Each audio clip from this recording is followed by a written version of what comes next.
Allez, bonsoir à toi qui m'écoute. Je suis Charlie Fopa, consultant. Nous continuons à parler ce soir du projet professionnel. 3 étapes fondamentales si on veut comme ça réaliser son projet professionnel. L'étape 1, c'était la connaissance de soi, se connaître véritablement. L'étape 2, c'était connaître les métiers. L'étape 3, c'est connaître son environnement.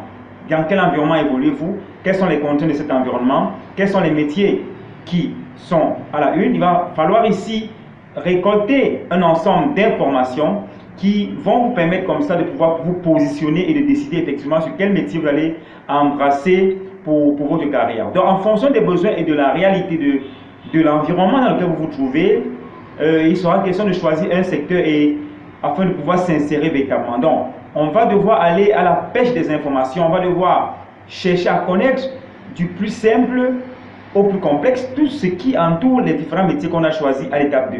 Donc il sera essentiel par cette étude donc, de ton environnement, de visiter les exploitations locales, les entreprises, visiter les particuliers, visiter les entrepreneurs, bref, rencontrer du monde toujours afin de davantage comprendre quel est le degré d'insertion dans ce domaine, rencontrer des diplômés, ceux qui ont fini avec ces filières et avoir des feedbacks. Mais je voudrais dire ici que ce ne sera pas toujours objectif parce que le fait que vous ayez un camarade qui a fait une filière A et qui n'a pas trouvé de boulot ne veut pas dire que vous n'en trouverez pas. Maintenant, il faudra savoir comment tirer son épingle du jeu. Donc, mais il est question ici de pouvoir vous assurer d'abord au départ que le métier que vous choisissez est en phase avec vos aptitudes personnelles et professionnelles. Et donc, une fois que cela est fait, au travers de l'étude de votre environnement, vous pourrez effectivement savoir est-ce que c'est porteur dans ce domaine. Parce qu'il ne sert à rien de faire une filière si il n'y a pas de débouché dans votre environnement. Et maintenant, parfois aussi le débouché vont consister à vraiment étudier cet environnement pour identifier les besoins. Parce qu'il faut comprendre que tout part d'un besoin.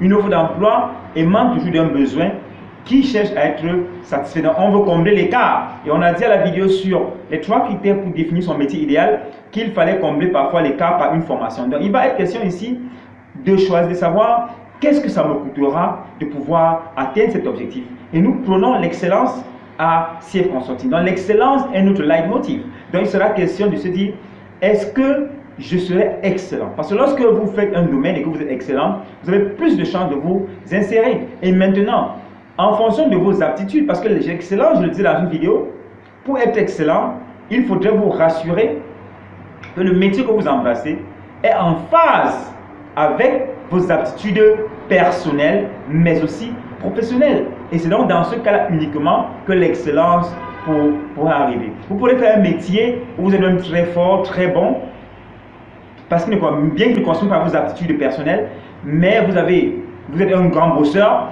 mais l'excellence ne sera pas possible.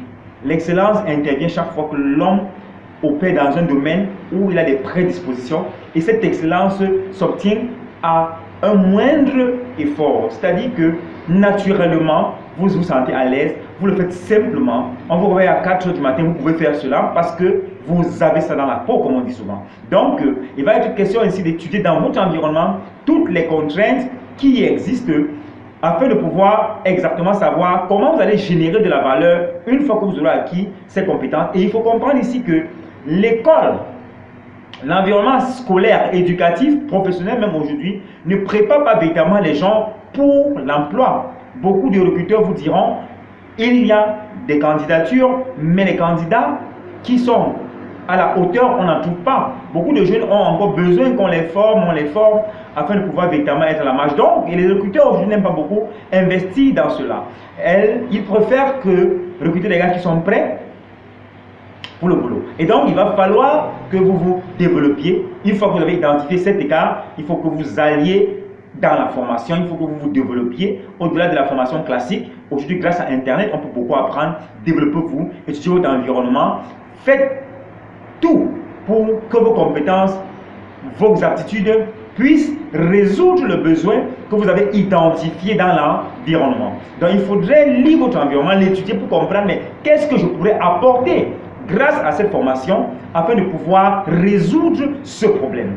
Et donc, votre carrière est un appel à résoudre des problèmes qui existent dans votre environnement. Et c'est donc quand vous résolvez des problèmes dans votre environnement que vous êtes efficace. Et donc, on vous donne des marchés qu'on vous donne des opportunités de pouvoir travailler. Et donc, vous devez prendre toutes ces informations au travers des différents organismes de chambres de commerce, les entreprises, les personnels, les centres de formation, les syndicats. Tout ça va vous permettre comme ça de pouvoir exactement avoir des informations sur votre environnement et de déceler le besoin que vous viendrez résoudre.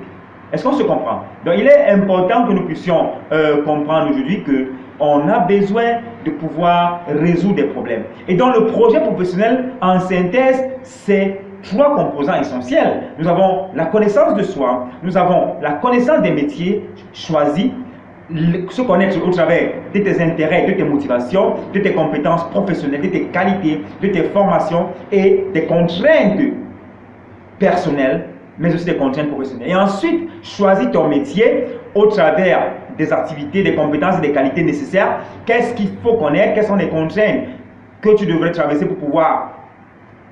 quelles sont les contraintes imposées par chaque métier? Parce que chaque métier a ses contraintes. Et donc, il faut étudier les contraintes de chaque métier. Il y a des métiers qui auront besoin de la force physique, il y a des métiers qui ont besoin de l'intellectuel. Et donc, vous devez comprendre dans quel cas vous vous trouvez. Et enfin, la troisième composante, ce sera ton environnement local, comme nous le disons maintenant, au travers des atouts de l'environnement, des exigences et des possibilités. Donc, tu devras étudier ce qu'on appelle, ça marche nous, FFOM.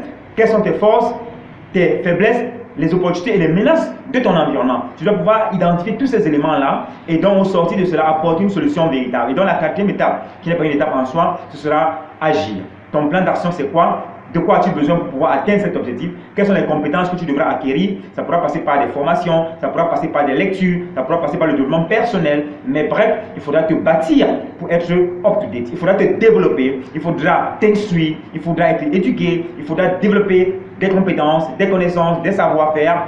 Et au finish, il faudra pouvoir, comme cela, pouvoir t'insérer sur le plan professionnel. Donc aujourd'hui, nous clôturons cette série de 3 vidéos sur le projet professionnel et nous voulons dire ici que c'est une clé essentielle pour pouvoir se réaliser. Le souhait que nous avons pour cette année 2020, c'est que vous puissiez effectivement vous réaliser au travers d'un emploi qui ne vous donne pas seulement un salaire, mais qui pourra vous permettre de vous épanouir, de vous réaliser, mais aussi de pouvoir transformer les vies. Parce qu'en fait, au finish, quelle que soit la carrière que vous choisirez, si vous n'impactez pas les vies, si vous ne transformez pas les vies, si vous ne contribuez pas à améliorer votre environnement, vous aurez vécu, mais quelle vie serait-ce? Ce ne serait pas une vie intéressante. La véritable vie, c'est lorsqu'on participe à l'éclosion de son écosystème, c'est lorsqu'on participe à développer son environnement, c'est lorsqu'on participe à rendre les gens autour de nous meilleurs, et alors ainsi, vous penserez, vous sentirez que vous contribuez effectivement à une meilleure humanité. Et c'était donc Charlie Fopa. Nous clôturons ce soir pour dire, à partir de la prochaine vidéo, nous aurons d'autres enseignements. Restez connectés, restez scotchés,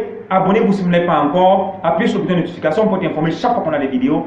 Vous en serez satisfait. Partagez cette vidéo également avec quelqu'un qui a besoin de comprendre qu'en cette saison, la carrière ne peut pas être faite au hasard. On ne peut plus choisir sa carrière au hasard parce que réussir, c'est déjà savoir choisir. C'était Charlie Fopa. Pour vous servir, bonsoir.